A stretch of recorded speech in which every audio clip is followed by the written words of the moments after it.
Hola a todos, bienvenidos a Nepantlatoli, netas, rugidos y metáforas del abuelo jaguar. Los saluda Nool Balam, el abuelo jaguar, y les da la bienvenida recordándoles que en Nepantlatoli, los niños del sexto sol, somos testigos de un cambio de era. Y cómo no, pues las elecciones en Venezuela realmente nos van a dar una oportunidad de manejar muchos conceptos que nos competen en la lucha revolucionaria y democrática de los pueblos en este tiempo. Realmente, insisto, estos videos que, con el caso de las elecciones en México, pudieran parecer como coyunturales o noticiosos, en realidad son ocasión para manejar muchos conceptos en los que nos tenemos que formar. Este video se llama Crónica de un falso fraude largamente anunciado. Ya veremos por qué la confusión que mete la derecha desde que un fraude pero además sea falso, entonces por lo tanto pues no era fraude, pero veremos por qué es así, y van a ser varios, no sé cuántos, porque sí hay un planteamiento de que vamos ahora a manejar acontecimiento o tema noticioso. Puede ser tema noticioso, puede ser tema histórico, puede ser tema teórico, y los correspondientes reflexivos, los conceptos, los constructos, las metáforas, lo que sea, que nos va a permitir ver, pero que va a ser importante entender esos elementos reflexivos, porque luego se los podemos aplicar a otras y a otras circunstancias, ¿sí? Ahora, el caso de Venezuela lo conozco muy bien porque viví allí 17 años apoyando a la Revolución Bolivariana. Tenía mi trabajo aparte, pues, ¿no? Pero siempre apoyé a la Revolución Bolivariana, y realmente fue toda una escuela, por ejemplo, de guerra no convencional, de lo que implica la democracia en este mundo, del neoliberalismo, cuando devasta los pueblos donde es aceptado y devasta los pueblos donde no es aceptado, ¿no? El neoliberalismo agarra parejo y devasta todo lo que toca. Entonces, aquí yo quería empezar por ver un planteamiento que es lo que estoy llamando como concepto el universo fake, de las fake news, ¿no? Algo que tendría mucho que ver con los universos paralelos del Fisgón, pero es que no solo es que hay una fake news, yo he estado clasificando el asunto y la cosa va por mentira, engaño, ¿no? O, como digo yo, aplicar la ficción donde no va, etcétera, etcétera. Hay todo un planteamiento que estoy elaborando y que ya veremos. Pero en general todo esto se maneja en el universo fake, en el universo de mentiras, en toda esta cuestión en donde la derecha, en vez de pensar, prejuicia, en donde se puede hacer mentiras, hacer, ok, fue un lapsus lingüe, pero se aplica, ¿no? Se pueden decir mentiras o se pueden hacerlos. Para empezar, aquí vamos a ver una cosa ya de entrada, ¿no? El mismo día de las elecciones veo un video en donde dice que triunfó Maduro y plantea todo como si hubiera triunfado, incluso casi como una cuestión histórica, como si incluso no hubiera sido hecho como fue antes, ni siquiera durante el día de las elecciones, sino como si hubiera sido hecho después. Eso realmente es el universo fake, ¿no? Diciendo que ganó. ¿Qué sentido puede tener esto y qué confiabilidad puede tener, ¿sí? Esta persona que, pues, un youtuber que se llama el tío liberal, ¿sí? O sea, ¿cómo puede haber gente que lo vea, ¿no? Si es capaz de hacer estas cosas, de plantearlo como una cosa que es evidentemente mentira, plantearla olímpicamente como si hubiera sido realidad, ¿no? Luego hay otro video en donde dice que si la elección en Venezuela fue fraude o no. Salió un día después. Cualquiera con dos dedos de frente y con sentido común puede ver que ese video no fue elaborado el día de las elecciones, sino también tiempo atrás, ¿sí? Que por lo tanto, ¿qué validez puede tener eso? Ya estaban dando por hecho todo. Uno que había ganado, el otro que eh, que no, los dos no son del mismo autor, ¿no? Pero uno decía que había ganado, el otro decía que, preguntándose que si era fraude o no, como si hubiera sido el mismo día. Ya de allí estamos mal, ¿sí? Entonces, en ese sentido, el planteamiento es del perfil de la gente, que es lo que me ocupa y voy a seguir trabajando en eso. O sea, así como yo lo planteé, ¿no? El problema es menos Milei que los locos que lo siguen. O sea, ¿cómo puede estar tan mal la sociedad que sigue un loco, ¿no? Que además, no como ofensa, ni exageración, ni hipérbole, sino como una persona que clínicamente está mal, ¿no? Entonces, si se hace falta, no uno, sino mucha gente que le haga caso, y eso es muy grave. Por eso me preocupan los alrededor de 20 millones de gentes que votaron por la oposición, porque están en esa dinámica del universo fake, y por lo tanto uno se pregunta, pero ¿por qué no les afecta que no haya propuesta, que no haya argumento, que no haya pruebas?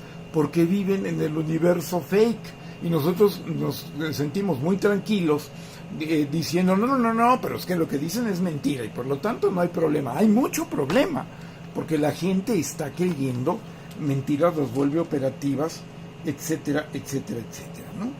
Entonces, ahora bien, hay una cosa también muy importante, y vamos a ir viendo todo esto parte por parte. La revolución bolivariana, como las revoluciones francesa y la rusa, que dio origen a la Unión Soviética, pues se han visto asediadas por todo el mundo. La revolución francesa y la revolución rusa pelearon en una guerra convencional.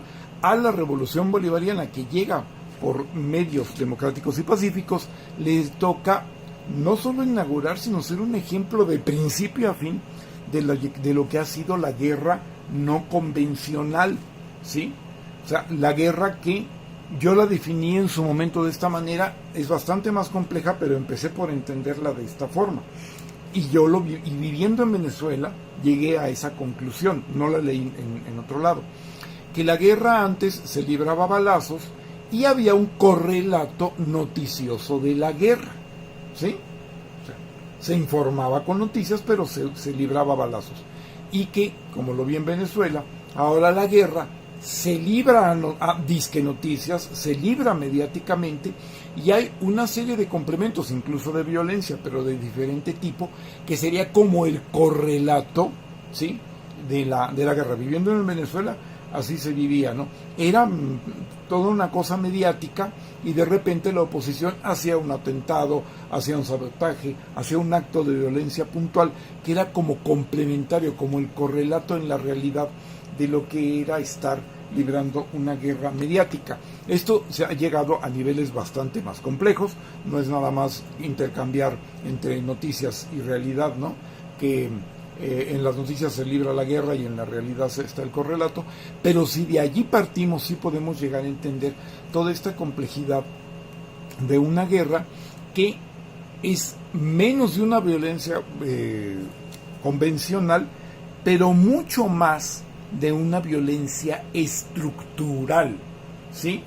En donde hay toda una serie de factores que yo creo que podremos ir viendo, y que muy probablemente, al ir analizando las noticias y falsas noticias y los acontecimientos y bueno, todo esto que ocurre y que va a ocurrir, va a seguir ocurriendo por lo que se ve en Venezuela, nos va a permitir entender por qué, por ejemplo, y esto es una cuestión muy importante. Yo en 2017 pude asistir y presentar una ponencia, la cual fue bastante bien recibida y lo tengo a mucho orgullo, en la Academia Militar de Venezuela, en relación a que ellos hablaban precisamente de la guerra no convencional. La guerra no convencional ha existido quizás siempre, ha habido manifestaciones de ese tipo de guerra que en otro momento, por ejemplo, se llamó la Quinta Columna, en fin, hay una serie de elementos que ya iremos viendo, ¿no?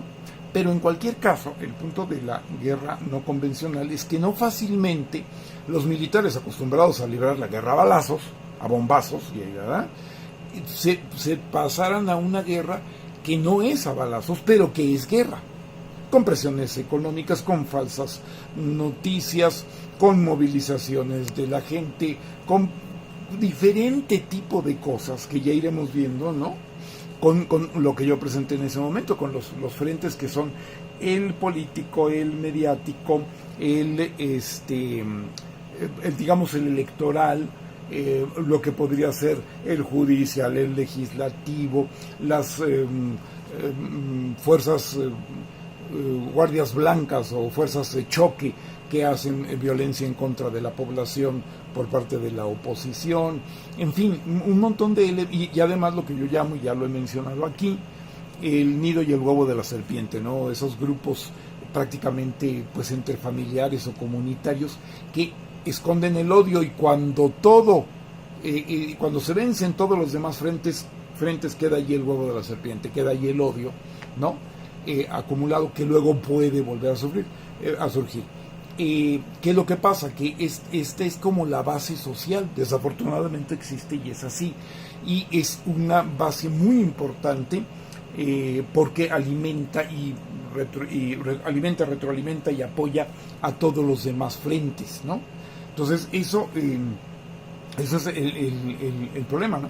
Y entonces es una guerra en la cual lo que no se puede ganar en las urnas, bueno, pues entonces en realidad se impone por la fuerza y sigue siempre el camino del golpe de Estado. Por eso digo que la derecha no es la que continúa a través de su guerra, no es que continúa la política por otros medios, ¿no?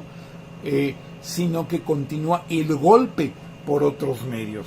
Y empieza a naturalizar cosas, como por ejemplo que las elecciones son allí, las gana el partido, ya se resolvió en el país, pero toda la oposición viene de fuera. Por eso lo comparaba con la Revolución Rusa, por eso lo comparaba con la Revolución Francesa, ¿no? Toda la oposición y todo el ataque es de fuera. Si ya el país decidió qué es lo que está pasando allí, y eso nos parece natural cuando por su propio peso cae semejante mentira, ¿no? Entonces,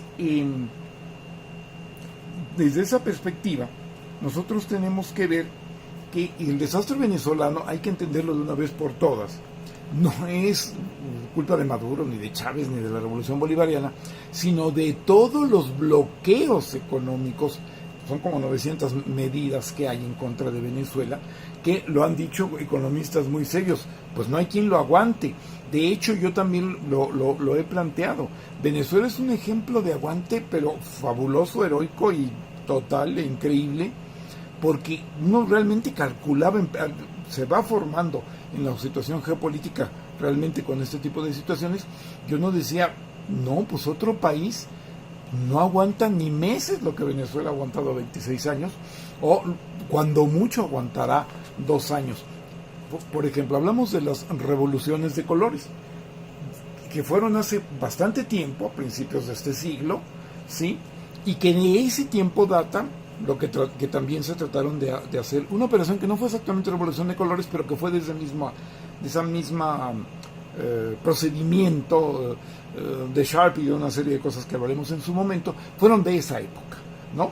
Las revoluciones de colores ya pasaron, ya cumplieron su función, deshicieron en parte a la Unión Soviética, bueno, una serie de cosas por el estilo, desmembraron en parte a Rusia, en fin, pero ya hasta las tenemos olvidadas. Venezuela sufrió un embate muy similar en ese mismo tiempo y todavía está presente, ¿no? ¿Qué era lo que ha pasado en ese tiempo? Que medidas económicas como las que se aplicaban en Venezuela acababan con un gobierno, yo creo que 2 años máximo, 1 año, año y medio o cuestión de meses. Ellos han aguantado en este sentido y de allí es lo que tenemos que ver, pero ya lo habíamos mencionado en otro video acerca de la revolución, que cuando los pueblos ya llegan a la conclusión de que el capitalismo y sobre todo el neoliberalismo no les va a dar la solución, es cuando ya se torna o irreversible o toma tintes de ser irreversible un movimiento popular. Es lo que ha pasado en Cuba, es lo que ha pasado en Venezuela y es lo que ahora, defendiéndose democráticamente, ahora van a tener que pasar a todo este enfrentamiento de una guerra total por haber elegido seguir con su revolución, y es lo que vamos a estar señalando en estos videos. Desde luego, felicidades al bravo pueblo de Venezuela, pero también tenemos que ser muy firmes en el apoyo al pueblo de Venezuela en la patria grande, porque pues esto ya para ellos ha sido desafortunadamente una especie de rutina. pero vienen circunstancias difíciles que ya iremos planteando. Gracias por hoy, Levantotoli. Nos vemos en el próximo.